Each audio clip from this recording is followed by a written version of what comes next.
नमस्कार, म अनिस्मा बस्नेत। नमस्कार, म कावेरी पौडेल। राति 8 बजेको जनता समाचारमा स्वागत छ। सबैभन्दा पहिले प्रमुख समाचार।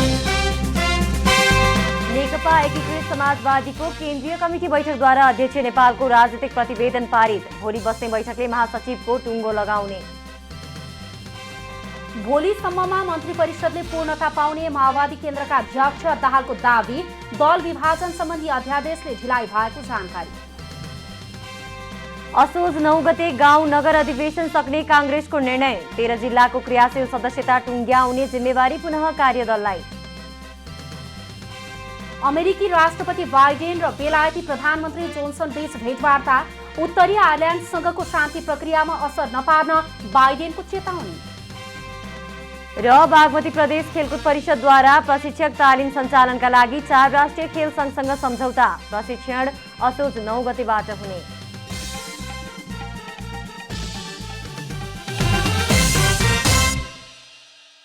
अब पूरा समाचार। नेपाल कम्युनिस्ट पार्टी एकीकृत समाजवादीको केन्द्रीय कमिटी बैठकले अध्यक्ष माधव कुमार नेपालले पेश गर्नुभएको राजनीतिक प्रतिवेदनलाई पारित गरेको छ। मंगलबारबाट समूहगत रूपमा चलेको छलफलबाट जनताको बहुदलीय जनवादका बारेमा स्पष्ट पार्न सुझाव आएको थियो।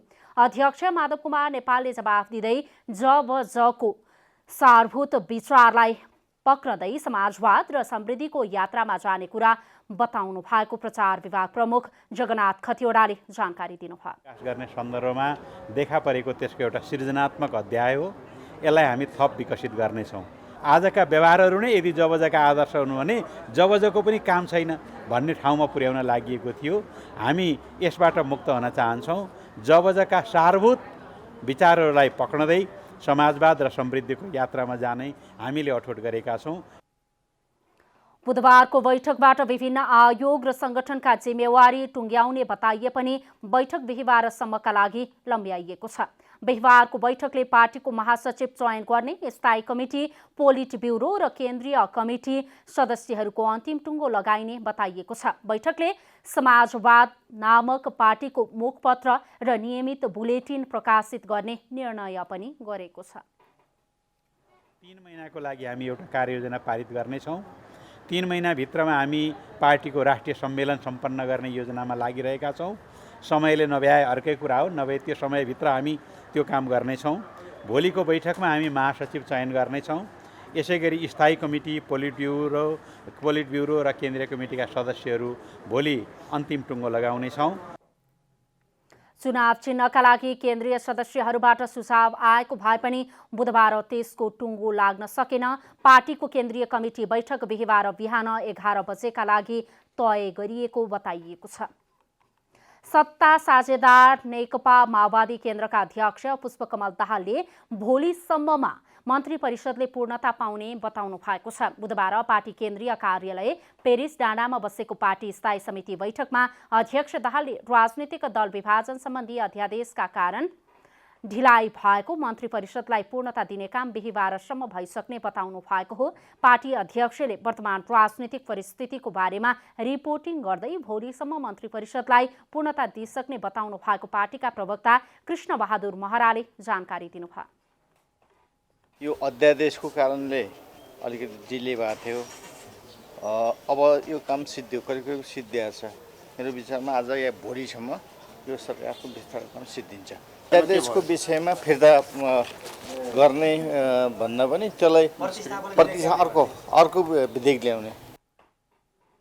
बैठकले प्रवासमा पार्टीको कामलाई व्यवस्थित बनाउन प्रवास निर्देशिका पनि पारित गरेको छ। माओवादी केन्द्रले पार्टीको केन्द्रीय कार्यालय सचिवमा डोर प्रसाद पौडेललाई नियुक्त गर्ने निर्णय पनि गरेको छ। नेपाली कांग्रेसको 4औं महाधिवेशनको कार्यतालिका फेरि परिवर्तन भएको छ। सिंहदरबारमा बुधबार बसेको पदाधिकारी बैठकले दशैं अगाडि पालिका तथा नगर तहको अधिवेशन मात्रै सम्पन्न हुने गरी कार्यतालिका फेरबदल हुने सहमति गरेको हो।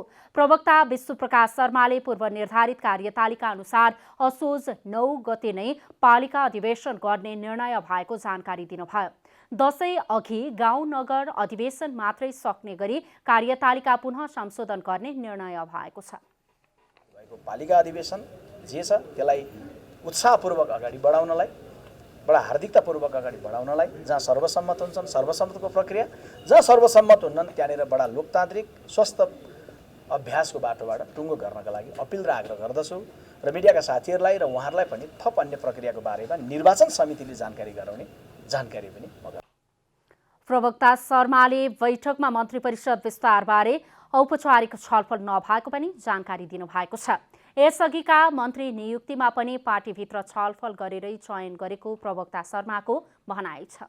पार्टीका साथीहरूसँग सल्लाह परामर्श गरेर गर्ने विषय हो। त्यसकारणले आजको बैठकमा मन्त्री परिषद विस्तार कहिले गर्ने, को गर्ने, पार्टीबाट कति हुने, यी यस्तो विषयहरूमा हामी प्रवेश गरेनौँ। आज अनौपचारिक रूपमा आए, औपचारिक रूपमा नेपाली काङ्ग्रेस पार्टीको आजको अधिवेशनसँग सम्बन्धित विषयमा। यस्तै वडा अधिवेशन हुन नसकेका 13 जिल्लाको क्रियाशील सदस्यता टुङ्ग्याउने जिम्मेवारी पुनः 3 सदस्यीय कार्यदललाई दिइएको छ।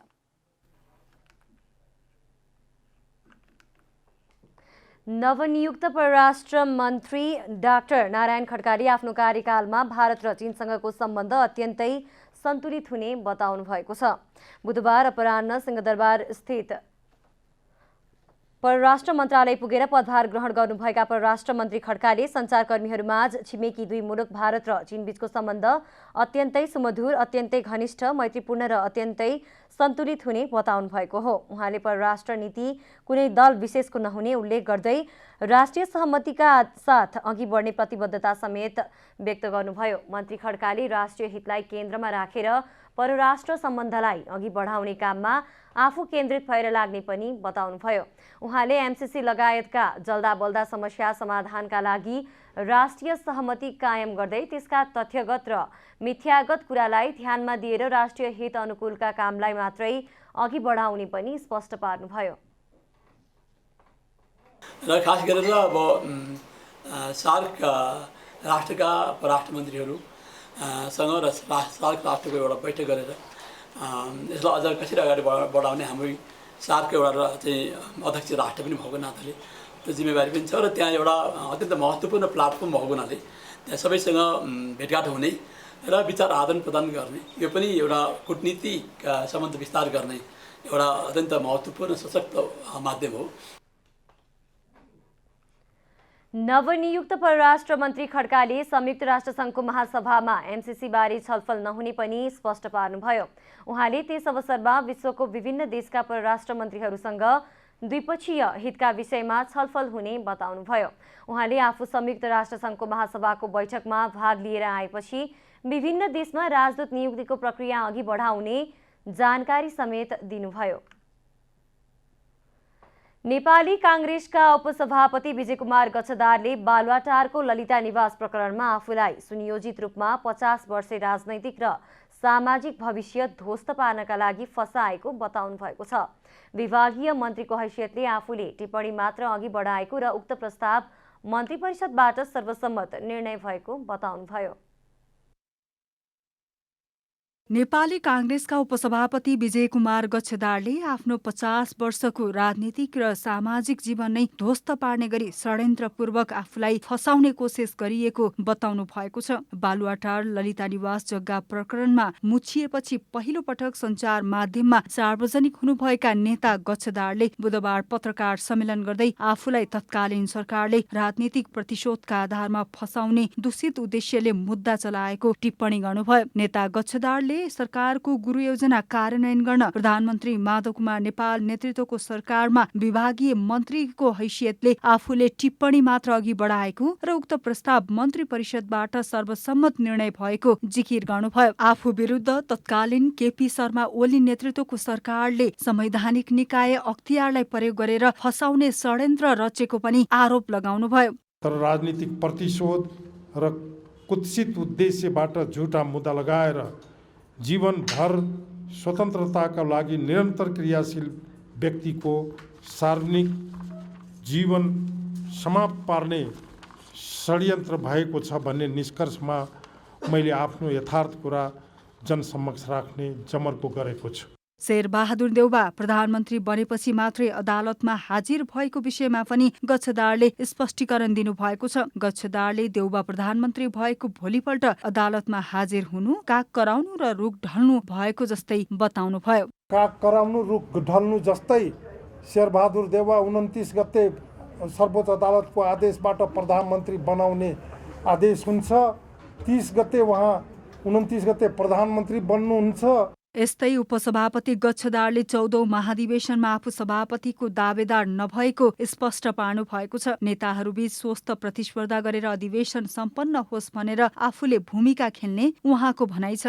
नेपाली कांग्रेसको केन्द्रीय सभापतिको पदमा प्रतिस्पर्धा गर्ने मैले कुनै सोचाइ राखेको छैन। काल सभापति पदको लागि मैले कुनै प्रतिस्पर्धा गर्ने निर्णय गरेको छैन। अख्तियार दुरुपयोग अनुसन्धान आयोगले 2076 साल माघ 22 गते ललिता निवास जग्गा प्रकरणमा गच्छदारलाई समेत प्रतिवादी बनाएर मुद्दा दायर गरेको थियो। केपी शर्मा ओलीको सरकार रहँदासम्म सार्वजनिक नहुनुभएका गच्छदार कांग्रेसको नेतृत्वमा सरकार बनेपछि गत असार 30 गते विशेष अदालतमा हाजिर हुनुभएको थियो। अदालतले उहाँलाई 10 लाख धरौटीमा रिहा गरेको थियो। क्यामेरामा जयराज थपलियाका साथ कमला हमाल, काठमाडौँ। पछिल्लो 24 घण्टामा नेपालमा 1251 जना कोरोनाका नयाँ संक्रमित थपिएका छन्।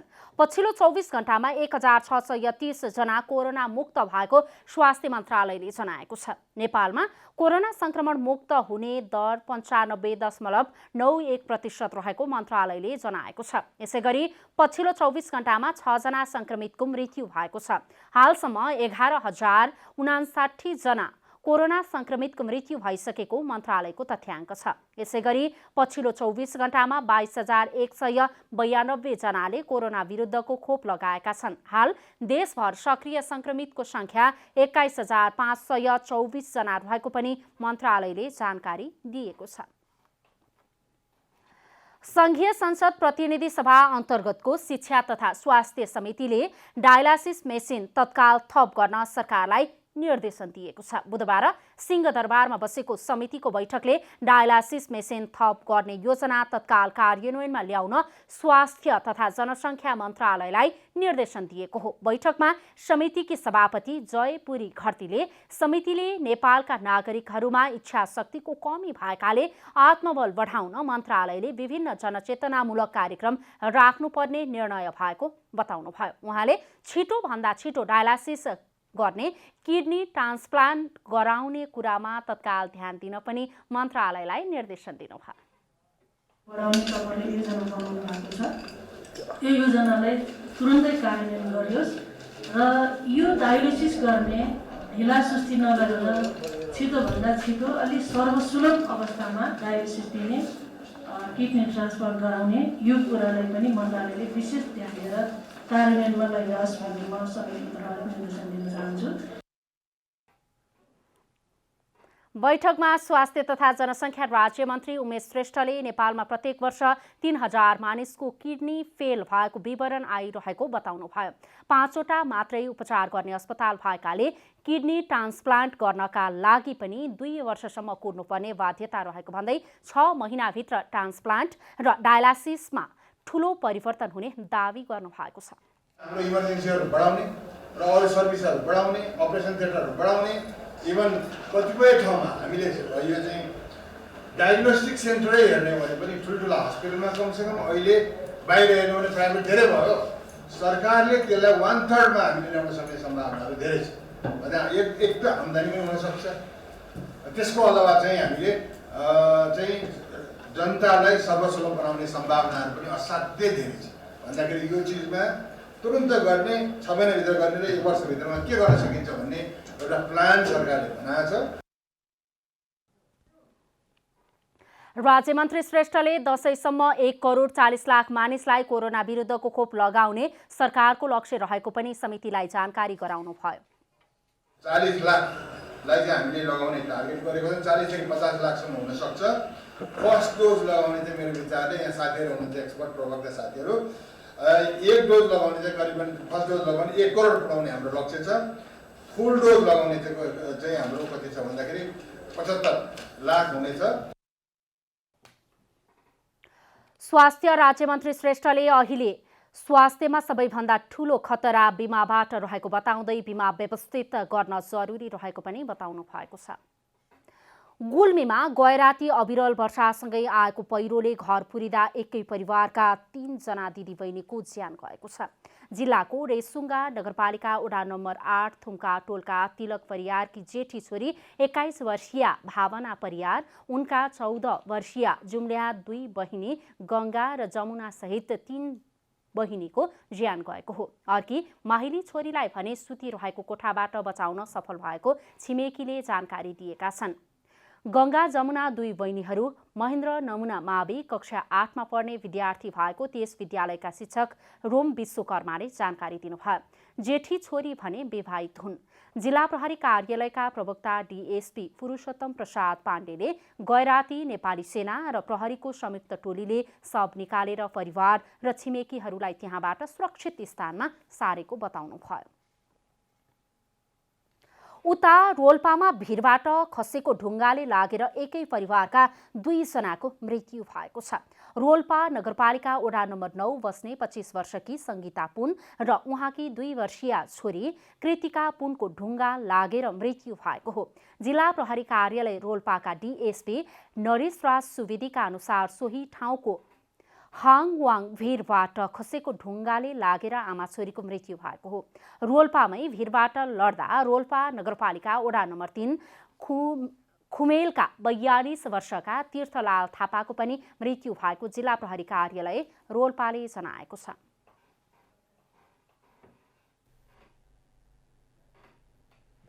सुर्खेतमा पेट्रोल छर्केर वडा कार्यालयमा आगजनी गरिएको छ। कार्यालयमा वडा अध्यक्ष नभेटिएको भन्दै एक युवकले पेट्रोल छर्केर वीरेन्द्रनगर नगरपालिका 1 का वडा अध्यक्ष गङ्गाराम सुनारको कार्यकक्षमा आज बिहान आगजनी गरेका हुन्। प्रहरीका अनुसार वडा अध्यक्षको कार्यकक्षमा आगजनी गर्ने स्थानीय बास्ताम लामिछाने हुन्। आगजनीबाट कार्यालयका कुर्सी, सोफा, दराज र त्यहाँ रहेका सबै कागजातहरू जलेर नष्ट भएको वडा अध्यक्ष सुनारले जानकारी दिनुभयो। बुधबार बिहान 8 बजे नै एक कार्यक्रममा सहभागी हुन आफू राजधानी आएको समयमा आगजनी भएको उहाँको भनाइ छ। आगजनी गर्नेको खोजी भइरहेको प्रहरीले जनाएको छ। काठमाडौँको बालाजु औद्योगिक क्षेत्रभित्र रहेको नेवीको बिस्कुटको कारखाना पुनः सञ्चालनमा आएको छ। गत साउन 23 गते भीषण आगलागीका कारण बन्द रहेको नेवीको बिस्कुटको कारखाना बुधबारबाट पुनः सञ्चालनमा आएको हो। बुधबार कम्पनीले पत्रकार सम्मेलन गरी सञ्चालनमा आएको जानकारी दिएको हो। कारखाना सञ्चालनमा आए पनि पूर्ण रूपमा सञ्चालनमा आउन अझै केही समय लाग्ने कम्पनीले बताएको छ। कम्पनीका प्रमुख कार्यकारी निर्देशक केशव भट्टराईले आगलागीका कारण मसिन पूर्ण रूपमा ध्वस्त भएकाले पहिलेको क्षमता भन्दा कम उत्पादन हुने बताउनुभयो। पहिला हामीले 22 टनदेखि 25 ton depends on variety average 22 टनको हामी बनाइराख्यौँ भने अब आज चाहिँ 16 टन जति 24 आवरमा बनाउन सकिन्छ होला भनेको महिनाको करिब 500 टन जति बनाउन सकिन्छ कि आश गरेका छौँ हजुर। अहिले चाहिँ पहिला चाहिँ हामी जम्मै 700 टन जति एभरेज बनाउन सक्नुहुन्थ्यो। नेपालको पहिलो बिस्कुट उत्पादन कम्पनी नेवीको प्रालीले करिब 58 वर्षदेखि आफ्नो उत्पादनहरू बजारमा बिक्री वितरण गर्दै आएको छ। अब आर्थिक समाचार। आर्थिक समाचारका साथमा हुलास भए अरू किन खोज्ने।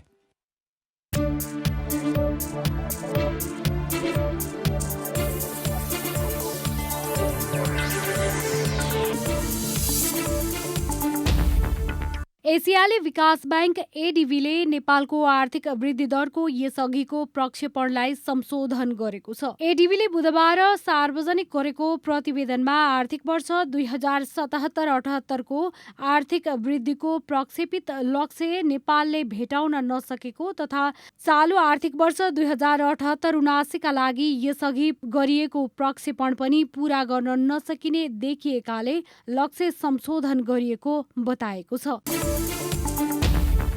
लगातार घटिरहेको शेयर बजारमा बुधबार रौनक देखिएको छ। बुधबार नेप्से परिसूचक 100 भन्दा बढी अङ्कले बढेको हो। नेपाल राष्ट्र बैंकले बैंकहरूको ब्याज दरमा हस्तक्षेप गरेपछि त्यसको सकारात्मक प्रभाव शेयर बजारमा देखिएको हो। बुधबारको कारोबारमा नेप्से परिसूचक 104.88 अङ्कले बढेको छ। रोलिङ मिल्स एसोसिएसनका उपाध्यक्ष किरण साखले प्रतिस्थापन विधेयक मार्फत नेपालमा आउने स्टिल बिलेटमा अन्तःशुल्क बढाइएको भन्दै सरकारले उक्त निर्णय फिर्ता गर्नुपर्ने बताउनु भएको छ। उपाध्यक्ष साखले प्रतिस्थापन विधेयक मार्फत नेपालमा आउने स्टिल बिलेटमा बढाइएको अन्तःशुल्कको निर्णय सरकारले फिर्ता गर्नुपर्ने बताउनु भएको हो। उहाँले 6वटा उद्योगलाई हेरेर सरकारले 24वटा उद्योगलाई बन्द गराउन लागेको आरोप समेत लगाउनुभयो। यो गलत यसरी हामीले व्याख्या गरेका छौँ, कुनै पनि पोलिसी आउँदाखेरि मेजोरिटी अफ इन्डस्ट्रिजहरूको हित र हकमा हुनुपर्छ। मेजोरिटी अफ इन्डस्ट्रीको हित र हक नभइकन मेजोरिटी अफ इन्डस्ट्रीहरूको बर्बादै हुने, विस्थापितै हुने कुनै पनि पोलिसी आउनुहुन्न भन्ने हाम्रो मान्यता। उहाँले अहिले भइरहेका उद्योगहरूको 100% नै आपूर्ति गर्न अझै 3-4 वर्षको समय लाग्ने बताउनुभयो। त्यस्तै अर्का व्यवसायी एवं सौरभ ग्रुपका अध्यक्ष विष्णु न्यौपानेले रोलिङ मिल एसोसिएसनले बिना कारण युनाइटेड नेसनको झैँ भिटो हाल्ने काम गरेको बताउनुभयो। यो बिलेट उत्पादन गर्ने प्रक्रिया र बिलेट पछिको डन्डी बनाउने प्रक्रिया छुट्टा छुट्टै प्रक्रिया हो। मैले पनि डन्डी बनाउन चाहे भने त्यो पहिला बिलेटै बनाउनु पर्ने हो। स्टिल बिलेट बनाएपछि डन्डी बनाउने हो। र स्टिल बिलेट बनाएर डन्डी बनाउँदाखेरि भ्यालु एडिसनको आधारमा संसारभरि कस्तो हुन्छ भने भ्यालु एडिसनको आधारमा त्यसलाई चाहिँ प्रोटेक्सन दिन्छ। प्रोटेक्सन हरेक तहमा हुन्छ। जस्तो स्टिलको फलामको धाउबाट स्पन्ज आइरन बनायो, स्पन्ज आइरनबाट बिलेट बनायो, बिलेटबाट डन्डी बनायो, डन्डीबाट तार बनायो, तारबाट जाली बनायो है। यो सबै प्रोसेस सबैले आफ्नो आफ्नो उद्योग लगाउने हो। प्रतिस्थापन विधेयक मार्फत सरकारले नेपालमा आउने स्टिल र बिलेटमा अन्तःशुल्क बढाइदिएपछि डन्डी उद्योगीहरू विरोधमा उत्रिएका छन् भने नेपालमै बिलेट उत्पादन गर्दै आएका उद्योगीहरूले सरकारको निर्णयको स्वागत गरेका छन्।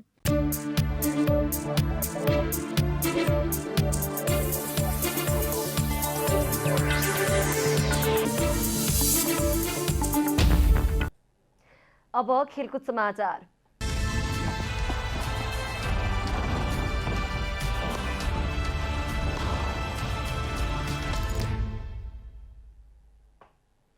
बागमती प्रदेश खेलकुद परिषदले प्रशिक्षक तालिम सञ्चालनका लागि 4 राष्ट्रिय खेल सङ्घसँग सम्झौता गरेको छ। बागमती प्रदेशले बुधबार नेपाल ब्याडमिन्टन सङ्घ, नेपाल एथलेटिक्स सङ्घ, नेपाल रग्बी सङ्घ र नेपाल आइटिएफ तेक्वान्डो सङ्घसँग सम्झौता गरेको हो। सम्झौता अनुसार एथलेटिक्सको प्रशिक्षक तालिम त्रिपुरेश्वर स्थित दशरथ रङ्गशालामा असोज 9 देखि 13 गतेसम्म हुनेछ। आइटिएफ तेक्वान्डो तालिम 16 र 17 असोजमा रामेछापमा हुने सम्झौता पत्रमा उल्लेख गरिएको छ। त्यस्तै रग्बीको 19 र 20 असोजमा चितवनमा तथा 5 र 6 कार्तिकमा ब्याडमिन्टनको राष्ट्रिय खेलकुद परिषद कबड हलमा हुनेछ। तालिम सञ्चालनका लागि बागमतीले 20 लाख रुपैयाँ बजेट छुट्याएको छ। अब मौसम समाचार।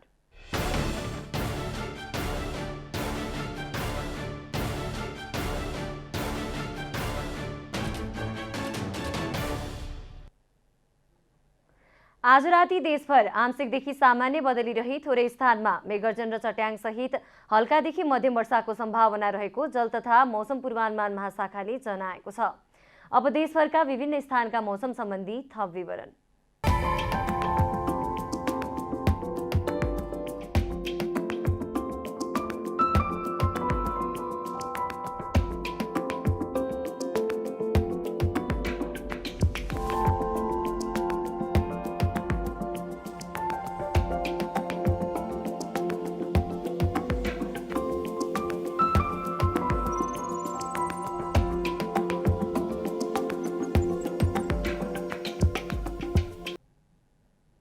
अन्त्यमा आजको डायरी। नेपाल कम्युनिस्ट पार्टी एकीकृत समाजवादीको केन्द्रीय कमिटी बैठकले अध्यक्ष माधव कुमार नेपालले पेश गर्नु भएको राजनीतिक प्रतिवेदनलाई पारित गरेको छ। मंगलबारबाट समूहगत रूपमा चलेको छलफलबाट जनताको बहुदलीय जनवादका बारेमा स्पष्ट पार्न सुझाव आएको थियो। अध्यक्ष नेपालले जवाफ दिँदै जबजको सारभूत विचारलाई पक्रँदै समाजवाद र समृद्धिको यात्रामा जाने कुरा बताउनु भएको प्रचार विभाग प्रमुख जगन्नाथ खतिवड़ाले जानकारी दिनुभयो। बुधबारको बैठकबाट विभिन्न आयोग र संगठनका जिम्मेवारी टुङ्ग्याउने बताइए पनि बैठक बिहिबारसम्मका लागि लम्ब्याइएको छ। सत्ता साझेदार नेकपा माओवादी केन्द्रका अध्यक्ष पुष्पकमल दाहालले बिहिबारसम्ममा मन्त्री परिषदले पूर्णता पाउने बताउनु भएको छ। बुधबार पार्टी केन्द्रीय कार्यालय पेरिस डाँडामा बसेको पार्टी स्थायी समिति बैठकमा अध्यक्ष दाहालले राजनीतिक दल विभाजन सम्बन्धी अध्यादेशका कारण ढिलाइ भएको मन्त्री परिषदलाई पूर्णता दिने काम बिहिबारसम्म भइसक्ने बताउनु भएको हो। नेपाली कांग्रेसको 14औं महाधिवेशनको कार्यतालिका फेरि परिवर्तन भएको छ। पदाधिकारी बैठकले दशैं अगाडि पालिका तथा नगर अधिवेशन तहको अधिवेशन मात्रै सम्पन्न हुने गरी कार्यतालिका फेरबदल हुने सहमति भएको हो। प्रवक्ता विश्वप्रकाश शर्माले पूर्व निर्धारित कार्यतालिका अनुसार असोज 9 मई पालिका अधिवेशन गर्ने निर्णय भएको जानकारी दिनुभएको छ। पूर्वी अफगानिस्तानको एउटा प्रहरी चौकीमा बन्दुकधारीहरूले गरेको आक्रमणमा कम्तीमा 2 तालिबान लडाकु र 1 सर्वसाधारणको मृत्यु भएको छ। सुरक्षा स्रोत र प्रत्यक्षदर्शीका अनुसार वर्षौंदेखि इस्लामिक स्टेट आईएस समूहले अफगानिस्तान मुख्य आधार क्षेत्र बनाउँदै आएको जलालाबाद शहरमा तालिबानलाई निशाना बनाएको यो पछिल्लो आक्रमण हो।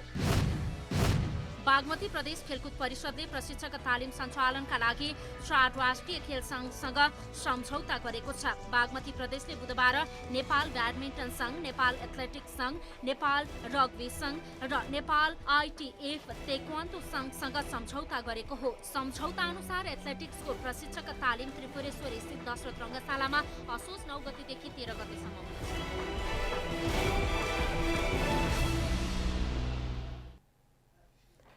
जनता समाचार अहिलेलाई यति नै। जनताद्वारा जनताका लागि प्रसारित जनता टेलिभिजनका कार्यक्रमहरू युट्युब, ट्विटर, फेसबुक र हाम्रो वेबसाइट जनतासमाचार.com मा पनि पढ्न र हेर्न सक्नुहुनेछ। सूचनामा तपाईको सहभागिता, समयमा समाचार हाम्रो प्रतिबद्धता। कोरोना भाइरसको संक्रमणबाट बस्न नियमित रूपमा साबुन पानीले हात धौँ, भिडभाडबाट टाढै रहौँ, अनिवार्य मास्कको प्रयोग गरौँ। नमस्कार।